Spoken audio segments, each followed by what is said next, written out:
بن جاتا ہے اور منوں ٹنوں کے حساب سے پھینکی ہوئی رسیوں کو نگل لیتا ہے. جب سمٹتا ہے تو عصا کا عصا نہ قد بڑھتا ہے، نہ وزن بڑھتا ہے، نہ حجم بڑھتا ہے. تو چونکہ جادوگری کا دور تھا، جو معجزہ دیا گیا وہ جادوگروں کے فخر کو توڑتا دکھائی دے رہا ہے. حضرت صالح علیہ السلام کے دور میں لوگ پتھر سے چیزیں بنانے کے عادی تھے، لیکن اللہ نے جو نبی کو معجزہ دیا وہ پتھر سے زندہ اونٹنی نکال کے دکھا دی.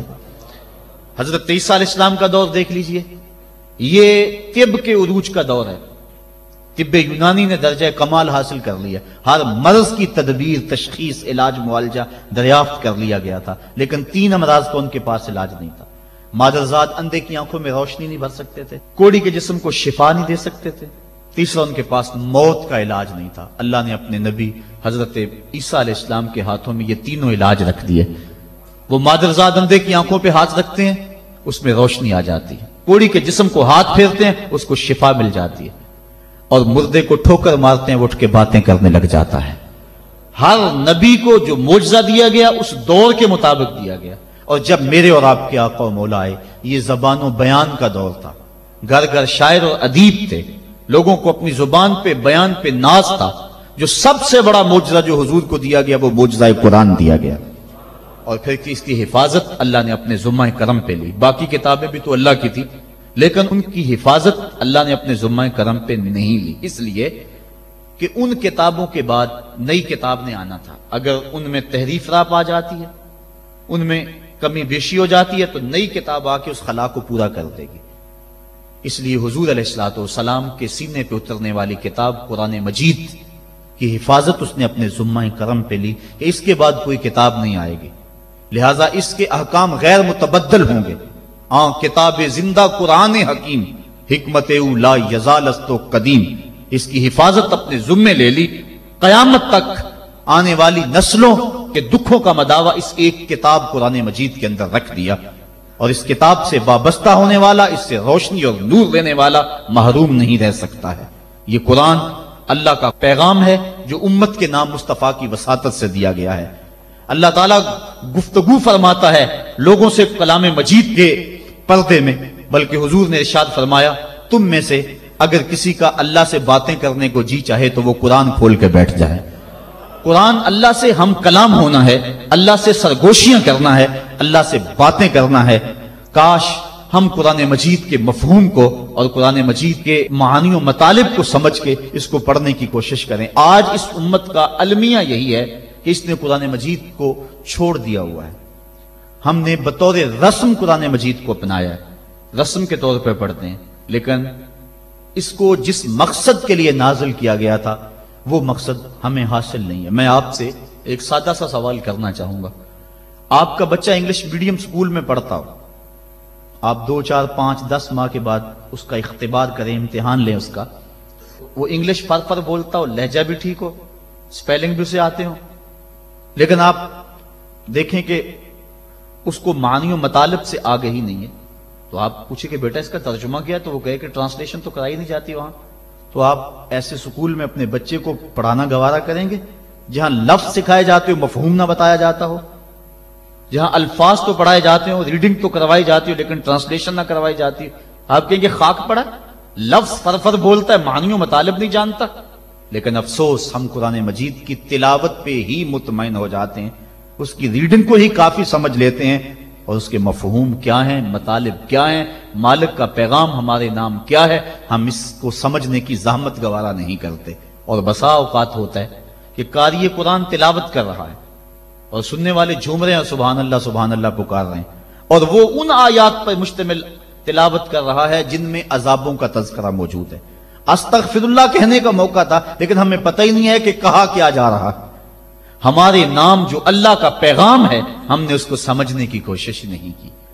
اور یہ بات ذہن میں رکھیں، جتنا یقین، جتنا اذعان اور جتنی پختگی قرآن کے دامن میں آپ کو کہیں سے نہیں مل سکتی. قرآن کا ایک ایک لفظ صداقت پہ مشتمل ہے. ہم اپنے بزرگوں کے جب حالات پڑھتے ہیں، انہوں نے قرآن کے حوالے سے جس انداز کے ساتھ محبتوں کا اظہار کیا ہے، انسان ششدر رہ جاتا ہے. حضرت جنید بغدادی اپنے مرید کو ایک صندوق دیا، کہا بیٹا جاؤ اس کو دریائے دجلہ کی موجوں کے سپرد کراؤ اور سنو اس کو کھول کر کے نہیں دیکھنا کہ اس کے اندر کیا ہے۔ کامل مرید وہی ہوتا ہے جو اپنے شیخ کے راز کی حفاظت کرے۔ حضرت جنید بغدادی رضی اللہ تعالیٰ عنہ کے اس مرید نے اس صندوق کو سر پہ اٹھایا اور دریائے دجلہ کے کنارے پہ پہنچا، اور جو ہی اس نے دریائے دجلہ میں وہ صندوق پھینکا تو کیا منظر دیکھا کہ پانی پھٹ گیا اور اس نے راہیں کشادہ کر دی اور صندوق کو اپنی آغوش میں لے لیا۔ بڑا حیران ہوا، واپس پلٹا اور اپنے شیخ کی خدمت میں حاضر ہو کے عرض کی، حضور اگر یہ منظر میری آنکھیں نہ دیکھتی تو میں کبھی سوال نہ کرتا، مجھے بتایا جائے اس صندوق میں کیا تھا جس کے لیے پانی نے بھی راہیں چھوڑ دی، اور اگر وہ چیز اتنی ہی مقدس اور بابرکت تھی تو پھر آپ نے اس کو پھینکوا کیوں دیا ہے؟ یہ مہمہ بن گیا میرے لیے، جب تک آپ بتائیں گے نہیں مجھے قرار نہیں آئے گا۔ فرمایا بیٹا ہاں تم نے اپنی آنکھوں سے منظر ہی ایسا دیکھا ہے، جب تک میں اس سے پردہ نہ اٹھاؤں تمہارا اضطراب دور نہیں ہوگا۔ کہا سنو، میں نے 12 سال کی محنت شاقہ سے تصوف کے رموز و غوامض اور اسرار پر ایک کتاب لکھی تھی، اور پھر 12 سال میں اس کی نوک پلک سنوارتا رہا کہ اس کا کوئی جملہ شریعت کے مزاج سے ہٹ کر نہ لکھا گیا ہو، اور پھر 12 سال میں سوچتا رہا اس کتاب کو لوگوں تک پہنچاؤں کہ نہ پہنچاؤں۔ آج 36 سال بیت گئے ہیں، میں نے سوچا ہے قرآن کے ہوتے ہوئے لوگوں کو جنید کی کسی کتاب کی ضرورت نہیں ہے۔ یہ وہ کتاب تھی جو میری 36 سال کی کمائی تھی، میں نے دریا برد کر دی ہے کہ قرآن کے ہوتے ہوئے لوگوں کو جنید کی کسی کتاب کی ضرورت نہیں ہے۔ اتنی کافی ہے، اتنی وافی ہے، شفا دیتی ہے، روشنی بانٹتی ہے، نور دیتی ہے، ایک ایک حرف صداقتوں پہ مشتمل ہے۔ اس کے ہوتے ہوئے اللہ اکبر، قرآن بھی کہہ رہا ہے فَبِأَيِّ حَدِيثٍ بَعْدَهُ يُؤْمِنُونَ، قرآن کے بعد اب کس کا انتظار کر رہے ہو؟ اور آقا کریم صلی اللہ علیہ وآلہ وسلم نے بھی ارشاد فرمایا انی تارکن فیکم الثقلین کتاب اللہ حبل ممدود من السماء الی الارض وسنت نبیہ، میں تمہارے اندر 2 چیزیں چھوڑے جا رہا ہوں، مضبوطی سے تھام لو، کبھی گمراہ نہیں ہوگے، ایک اللہ کی کتاب اور ایک نبی کی سنت۔ کتاب دین کی تھیوری ہے اور سنت اسلام کا پریکٹیکل ہے۔ اگر کسی نے تھیوری دیکھنی ہے تو قرآن کو دیکھ لے، اگر پریکٹیکل دیکھنا ہے تو نبی کی زندگی کو دیکھ لے۔ حضرت ام المومنین حضرت عائشہ صدیقہ رضی اللہ تعالی عنہا فرماتی ہیں کان خلقہ القرآن، قرآن حضور کے اخلاق کا ہی نام تھا۔ حضور کے خلق کو دیکھنا ہو تو قرآن کو دیکھ لو، قرآن کا عملی ثبوت دیکھنا ہو تو مصطفیٰ جان رحمت کو دیکھ لو۔ تو قرآن ہماری ضروریات کی کفالت کرتا ہے، کاش کہ ہم اس کو اس نظر سے دیکھیں جس نظر سے دیکھنے کا تقاضا اس قرآن کا ہے۔ ہم نے اس کو طاقوں میں سجا لیا، اس کے اوپر ریشمی غلاف چڑھا لیے، اس کو خوشبو لگا لی، اس کے اندر مور کے پر رکھ لیے، اور اس کو ہم نے اونچی جگہ پر رکھا، ہم نے اس کے نام کی قسمیں بھی کھائیں، لیکن قرآن مجید کے نزول کا جو بنیادی مقصد ہے وہ ہم حاصل نہ کر پائے۔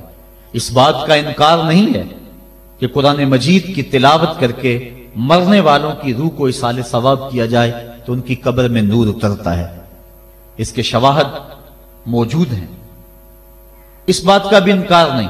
قرآن مجید کے الفاظ دم کر کے کسی کو پانی پلائیں تو اس کی بیماریاں صاف ہوتی، اس کا بھی انکار نہیں کیا جا سکتا کہ قرآن مجید کہ نور کے مقابلے میں کوئی ناری مخلوق، کوئی جن بھوت، کوئی ایسی چیز نہیں ٹھہر سکتی۔ اس بات کا انکار بھی نہیں کہ اپنے گھر میں، اپنی دکان پہ، اپنے مکان پہ، اپنی فیکٹری میں قرآن مجید کی تلاوت کرو، وہاں برکت ہوگی، رزق میں فراوانی ہوگی، فرشتوں کی قطاریں لگ جائیں گی، رحمت کا نزول ہوگا، اس کا بھی انکار نہیں ہے۔ لیکن بات یہ ہے قرآن مجید کے نزول کا یہ بنیادی مقصد نہیں ہے۔ قرآن مجید نازل اس لیے نہیں ہوا۔ علامہ اقبال نے بڑی خوبصورت اور ستھری تنقید کی ہے، وہ کہتے ہیں ببندے صوفی و ملا اسیری حیات از حکمت قرآن گیری با آیاتش ترا کار جزی نیست کہ از یاسین او آساں بمیری۔ وہ کہتے ہیں تو صوفی اور خشک ملا کے ایسے پھندے میں پھنسا کہ تو نے قرآن سے زندگی تلاش نہیں کی، تجھے قرآن کی آیتوں سے صرف اتنا ہی کام ہے، جب مرتے ہوئے تیرے بوڑھے کی روح اٹک جائے تو سورہ یاسین پڑھ کے اس کی روح کو آسانی سے نکالنے کے لیے قرآن کو ہاتھ میں لیتا ہے۔ اقبال کہتا ہے اس بات کا انکار نہیں کہ سورہ یاسین سے روح آسانی سے نکلتی ہے، لیکن نقطہ نظر یہ ہے اقبال کا کہ تو نے قرآن سے ڈھونڈا تو موت کو ہی ڈھونڈا، قرآن سے بھی تلاش کیا تو مرنے کو ہی تلاش کیا۔ جس قرآن سے تو نے مرنے کو تلاش کر لیا، کاش اس قرآن سے تو جینا بھی سیکھ لیا ہوتا۔ جس قرآن سے تو نے مرنے کی سہولت ڈھونڈ لی، اس سے جینے کا سلیقہ بھی سیکھ لیا ہوتا، اس سے جینے کی سہولت بھی سیکھ لی ہوتی۔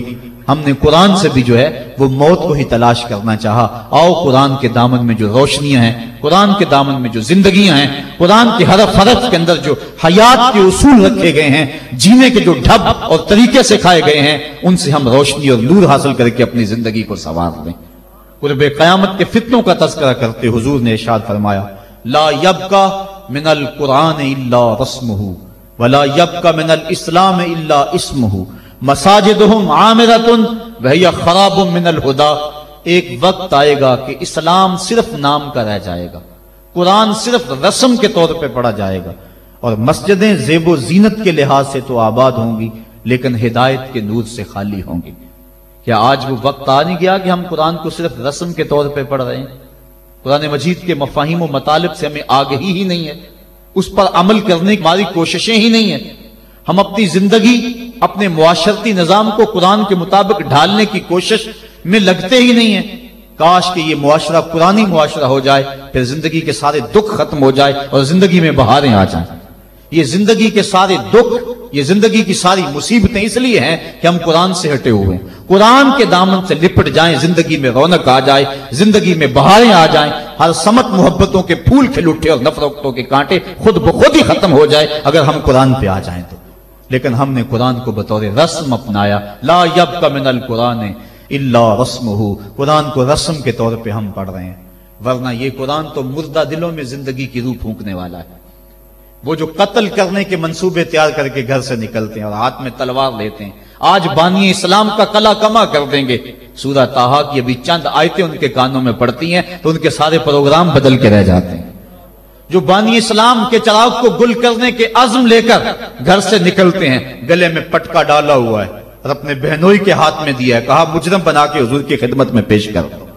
یہ قرآن کی تاثیر تھی، اور پھر قرآن ان کے اوپر ایسا اترا کہ پھر ان کی زبان سے قرآن کا جو نغمہ پھوٹا، لوگوں کی تقریر پلٹتا چلا گیا۔ حضرت عمر فاروق کا دور ہمایوں ہے، مسجد نبوی میں عورتیں بھی نماز پڑھتی ہیں، مرد بھی نماز پڑھتے ہیں۔ مرور زمانہ اور فتنے کے اندیشے سے حضرت عمر فاروق کے دور میں عورتوں کو مسجد میں باجماعت نماز پڑھنے آنے سے منع کیا گیا تھا، ورنہ پہلے مردوں کی صفیں، پھر بچوں کی، پھر خنسا، اور پھر اس کے بعد عورتوں کی صفیں ہوا کرتی تھی۔ حضرت عمر فاروق کے دور میں جو ہے وہ کچھ دور گزرنے کے بعد اس کی ممانعت ہوئی۔ آپ کا دور ہمایوں میں مسجد میں عورتیں بھی نمازیں پڑھنے آتی ہیں اور مرد بھی۔ ایک عورت، اللہ نے اس کو شکل و صورت سے نواز رکھا ہے، وہ نماز پڑھنے آتی ہے، ایک نوجوان رستہ روک کے کھڑا ہو جاتا ہے، 2 4 5 مرتبہ اس نے اس کی مزاحمت کے انداز کو دیکھا۔ ایک دن رک کر پوچھا تجھے کیا مسئلہ ہے؟ اس نے اپنے قلب کی خواہش کا اظہار کیا کہ میں تیرا متوالا ہوں، چاہنے والا ہوں، تیری ایک ایک ادا پہ 100 جان سے قربان ہونے کے لیے تیار کھڑا ہوں۔ اس نے کہا میری ایک شرط پوری کر دے، میں تیری ہر خواہش، تیری ہر بات مانوں گی۔ اس نے کہا جلدی کہو، میں تمہارے لیے آسمان سے تارے بھی توڑ لاؤں گا۔ اس نے کہا میری کوئی لمبی خواہش نہیں ہے، ایک ہی میری آرزو ہے، 40 دن تک عمر فاروق رضی اللہ تعالیٰ عنہ کے پیچھے نمازیں پڑھ لو، اس کے بعد جو کہو گے میں ماننے کے لیے تیار ہوں۔ تو اس نے کہا یہ کون سی مشکل شرط رکھ دی، یہ تو بڑا آسان ہے، اگر اس سے تو مل جاتی ہے تو میرے لیے 40 دنوں کی نمازیں کہہ رہی ہے، میں تو 40 سال بھی گزارنے کو تیار تھا۔ خیر 40 دن مسلسل نمازیں چلتی رہیں۔ جب 40ویں دن کی آخری نماز پڑھ کے وہ نوجوان واپس جا رہا ہے، اسی جگہ پہ عورت حسب وعدہ کھڑی ہے، یہ نظر جھکا کے گزرنے لگا۔ اس نے کہا میں وعدے کے مطابق کھڑی ہوں۔ کہا اب تیری ضرورت نہیں رہی، عمر نے دل کا تعلق رب سے جوڑ دیا۔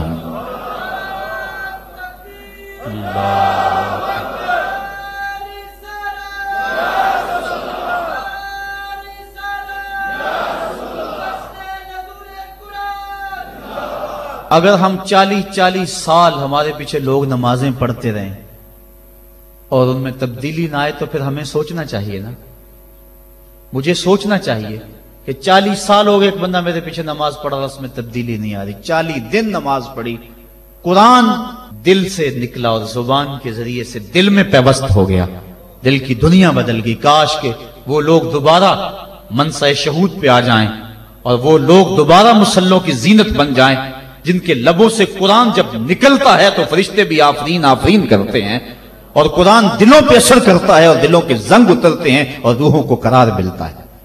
آج امت کے لیے ابتلا اور آزمائش کے مرحلے طویل سے طویل تر ہوتے چلے جا رہے ہیں۔ اس کا ایک سبب یہ ہے کہ جو امت کے رہنما ہیں وہ درد کی دولت سے خالی ہیں، واعظ قوم کی وہ پختہ